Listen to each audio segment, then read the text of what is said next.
केवल राम नाम ऐसा है कि इसमें बाधा कलयुग पहुंचा नहीं सकता है। क्यों नहीं कलयुग बाधा पहुंचा सकता है? हमारे यहाँ तो महाराज जी कथा है कि जगतगुरु श्री मदाद्य रामानंदाचार्य भगवान श्री वाराणसी में पंचगंगा तट पर श्री मठ में विराजमान थे। एक राजा ने भगवान की सेवा के लिए स्वर्ण पात्र अर्पित किए थे, तो आप उस स्वर्ण पात्र के जल से आचमन करना चाहते थे, तो कलयुग स्वर्ण का आश्रय लेकर बैठ गया। पर स्वामी जी की सूक्ष्म दृष्टि से कलयुग छिपा नहीं रह पाया। स्वामी जी ने उसको ललकारा, क्यों रे यहां आकर बैठ गया, बाहर निकल, नहीं तो अभी तुझे दंडित करूंगा। कलयुग थरथर कांपता हुआ आया, बोले महाराज मैं शरण में हूं। इसकी तो आदत ही यही है, दीनवत शरणंगतः, ये शरण शब्द का उच्चारण कर लेता है जल्दी से। बोला महाराज हम शरण में हैं, हमारी रक्षा करो। बोले क्या चाहता है? बोले महाराज आप सब पर कृपा कर रहे हो, सबको चेला बना रहे हो, सबको भगवत शरणागत कर रहे हो, हमको भी शिष्य बना लो। तो स्वामी श्री रामानंदाचार्य भगवान ने पूछा कि तुम अब तक चेला नहीं बने, निगुरा डोल रहे हो अब तक? बोला महाराज हम व्यास जी, वाल्मीकि जी, नारद जी, सनकादिक सबके पास गए, लेकिन सबने हमको दुत्कार के भगा दिया कि तुम्हें पात्रता ही नहीं है, अयोग्य को दीक्षा नहीं देनी चाहिए, और दुनिया के सारे दोष सारे दुर्गुण तो मेरे में ही हैं। तो मुझे अयोग्य मानकर सबने ठुकरा दिया। तो यहाँ क्यों आए? बोले यहाँ तो आप शंख बजा करके ही सबको धन्य कर रहे हो। दिव्य दीक्षा शंख बजा नहीं कि पशु पक्षी कीट पतंग को भी दीक्षा दे रहे हो। आपकी घोषणा है वैष्णवतावज भास्कर में, सर्वे प्रपत्ते अधिकारिण सदा, सभी जीव शरणागति के सदा सर्वदा अधिकारी हैं। आपने तो सब जीवों को शरणागति का अधिकार बताया है। आज प्रातः काल परम श्रद्धेय स्वामी श्री राम सुखदास जी महाराज ने अपने प्रवचन में शरणागति की कितनी सुंदर बात कही। उन्होंने कहा कि भोग योनियों में पड़े हुए जो पाप योन, ये पिस्यु पाप योनया, पाप योनि में 84 लाख योनियों के जीव आ जाते हैं, क्योंकि सब पाप कर्म का फल भोगने के लिए अमुक अमुक योनियों में भटक रहे हैं। ऐसे पाप योनि भोगने वाले जीव भी संत कृपा से कृतार्थ हो जाते हैं।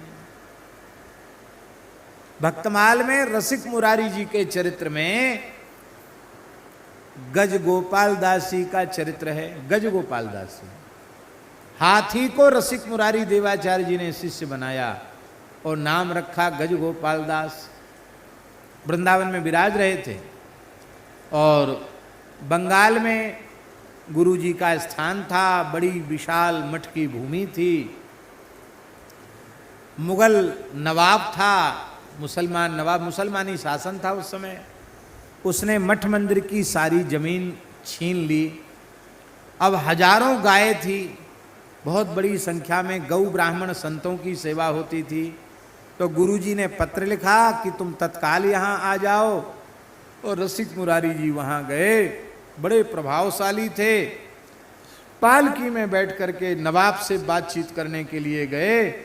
उस दुष्ट नवाब ने हाथी को शराब पिलाकर पागल बना दिया। मतवाला हाथी था।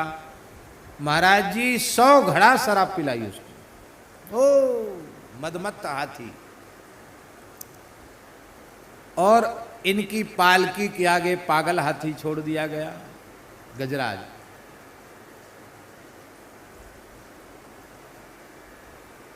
कहार छोड़ के भाग्य, वो तो सब सीखे पढ़े थे, भाग्य वो तो।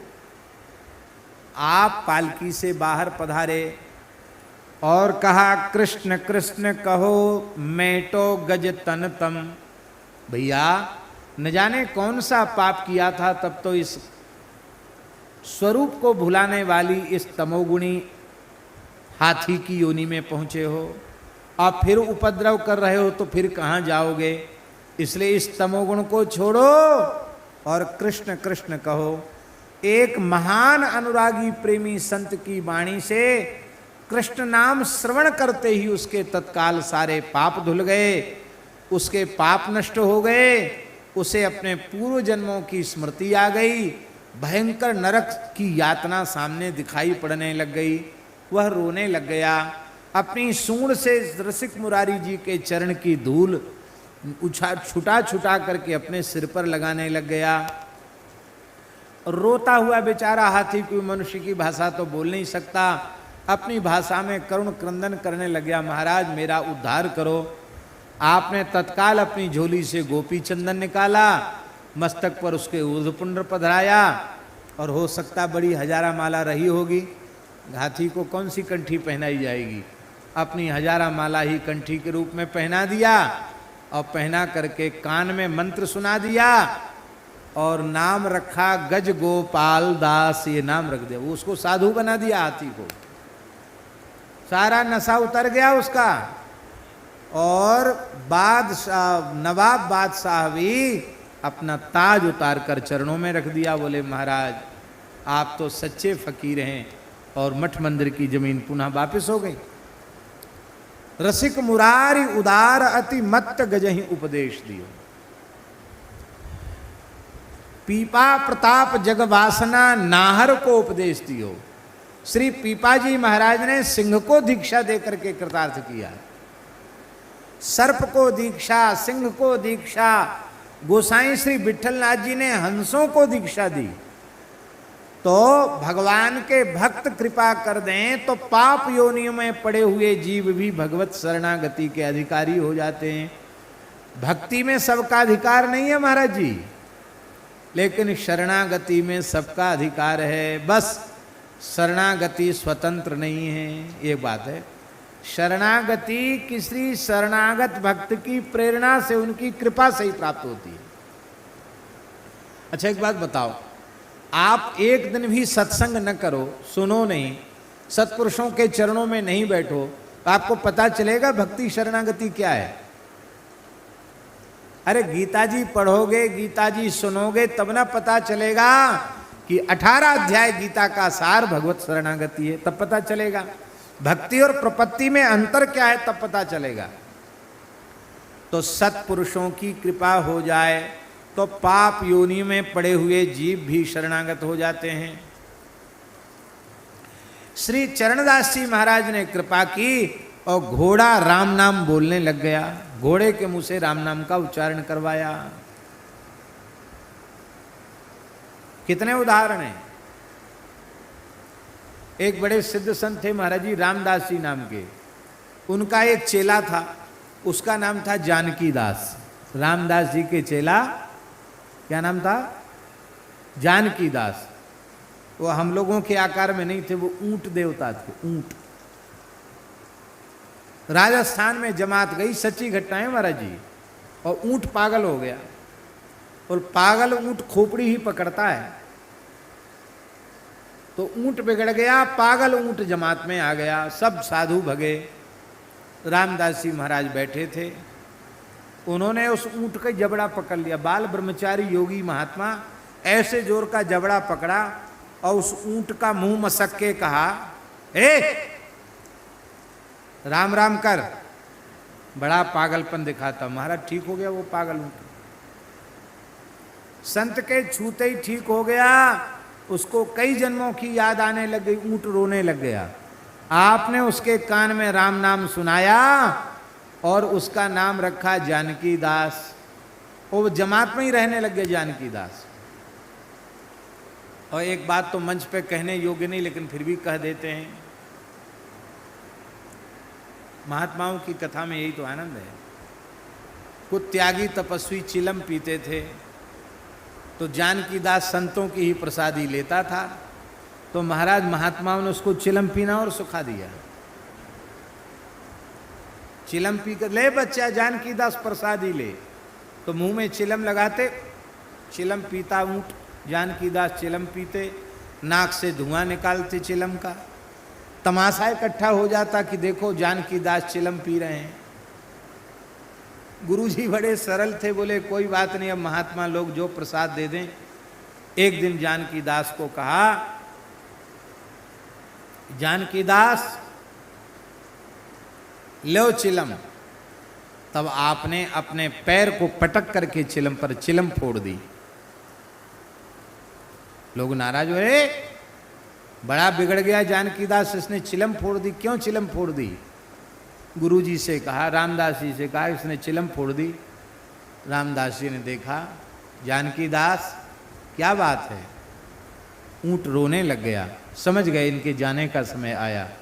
जमात के ठाकुर जी का चरणामृत दिया, संतों का चरणामृत दिया, गुरुजी का चरणामृत दिया। गुरुजी ने कहा कीर्तन करो, कीर्तन करो। सब श्री राम जय जय राम कीर्तन करने लगे। और संत चरणामृत, गुरु चरणामृत, तुलसी दल लेकर ऊंट ने अपने देह का त्याग किया। अब सोचो, हमारे मथुरा में असकुंडा घाट पे एक गौड़ीय संत रहते थे, अच्छे महात्मा थे, श्रीमद् भागवत का नित्य वाचन करते थे, 1 घंटा कथा सुनाते थे, बड़े नाम जापक थे। उनका एक चेला था, उसका नाम था रामदास। उसकी सत्संग में बिल्कुल रुचि नहीं थी, सेवा तो करता था पर उसकी सत्संग में बिल्कुल रुचि नहीं थी। पैर ठीक करो, ठीक से बैठो। उसकी सत्संग में रुचि नहीं थी बिल्कुल भी।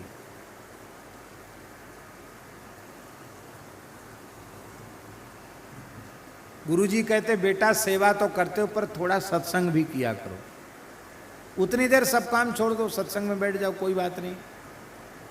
वो कहता आप तो क्या है, आप खुद तो कुछ करते नहीं है, दूसरे लोगों को भी बिठा ले तो सब काम रुक जाता है स्थान का।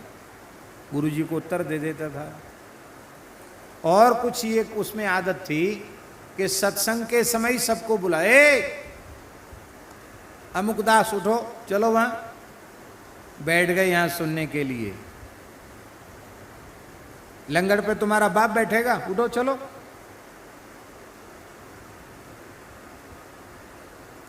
कुछ नहीं तो बर्तन ही उठा उठा के पटकने लग जाता। एक दिन गुरुजी को ज्यादा विक्षेप हो गया, सेवा तो बहुत करता था। गुरुजी ने कहा अरे रामदास, नाम तो तेरा रामदास है पर तू बहुत चंचल है, तेरी बिल्कुल भी सेवा में सत्संग में तेरी वृत्ति नहीं है, लगता है तू तो बंदर की योनि में जाएगा। ऐसा गुरुजी के मुंह से निकल गया, तू तो बंदर ही है। और महाराज जी उसके बाद रामदास को बुखार आया और तेज बुखार आया, रामदास का शरीर पूरा हो गया। जवान साधु था, मर गया। मर गया तो अब मर गया तो संस्कार हो गया, भोज भंडारा भी हो गया। जैसे ही गुरुजी भागवत जी की कथा कहने बैठे और जैसे ही जन्माद्यस्यतः कहा, मंगलाचरण किया, तो उसी समय एक बंदर पेड़ से उतर के आया, छोटा बच्चा बंदर का उतर के आया। बड़ी विनम्रता से उसने भागवत जी को प्रणाम किया, गुरुजी को प्रणाम किया, फिर संतों को प्रणाम किया और बैठ गया। सबको बड़ा आश्चर्य, 10-5 लोग ही बैठते थे सत्संग में, ज़्यादा बड़ी बात नहीं, स्थान के लोग बैठते थे। ये बंदर बिना किसी डर भय संकोच के एकदम सामने प्रणाम, इतनी श्रद्धा से प्रणाम। रामदास जी के गुरुजी बूढ़े वृद्ध थे, उन्होंने देखा। लोगों ने कहा महाराज ये बंदर आया है आज कथा में। अरे बोले हम इसको पहचानते हैं, ये तुम लोगों का गुरु भाई है, इसका नाम रामदास है। रामदास? तो बंदर बोला हाँ रामदास। कथा नहीं सुने, देखो बंदर बन गए। अब कथा सुनोगे? बोले कथा सुने। अब वो नित्य समय से रामदास कथा सुनने आते थे। ये कोई कहानी नहीं कह रहे, कल्पित सत्य घटना है मथुरा की। क्रमशः भागवत जब तक चली तब तक रामदास लगातार सुनने आते रहे। और उस समय तो गुरुजी के अधरामृत का नियम नहीं था। बंदर की योनि में पहुंचने के बाद गुरुजी का प्रसाद ही पाते थे। गुरुजी न दें तो कुछ नहीं खाना, अधरामृत ही नित्य लेना, जूठन गुरुजी की रोज लेना। तो ध्यान रखना पड़ता था, भैया रामदास को दो। रामदास बानर की कथा प्रसिद्ध है। एक दिन भागवत जी पूरी हो गई, तम नमामि हरिम परम, वहां तक कथा पूरी हो गई। दूसरे दिन से फिर से मंगलाचरण शुरू हो मंगलाचरण किया गया। आज रामदास नहीं आए तो गुरुजी से लोगों ने कहा महाराज जी आज रामदास नहीं आए। गुरुजी आंख मूंदे, अरे बोले रामदास जी को तो जहाँ पहुँचना था वहाँ पहुँच गए। कहाँ? बोले जाओ शरीर छत पर पड़ा है उनका, जमुना जी में उनको जल समाधि करो। तो छत पर उनका शरीर पड़ा था, उनकी जल समाधि गुरुजी ने करवाई। कहाँ गए गुरुजी? बोले भागवत सुनकर उनको नित्य गोलोक की प्राप्ति हुई है, राधा कृष्ण भगवान के चरणों में भी पहुंच गए। तो ये भी स्युः पापयो नयः। आज स्वामी जी कह रहे थे तो हमारी स्मृति में इतने चरित्र आए उस समय, बहुत से चरित्र भक्तमाल के, अन्यत्र के चरित्र आए कि देखो कैसी कैसी पाप योनियों में पड़े हुए जीव भी सत्संग के माध्यम से, संतों की कृपा के माध्यम से भगवत शरणागति प्राप्त करके कृतकृत्य हो जाते हैं, कृतार्थ हो जाते हैं।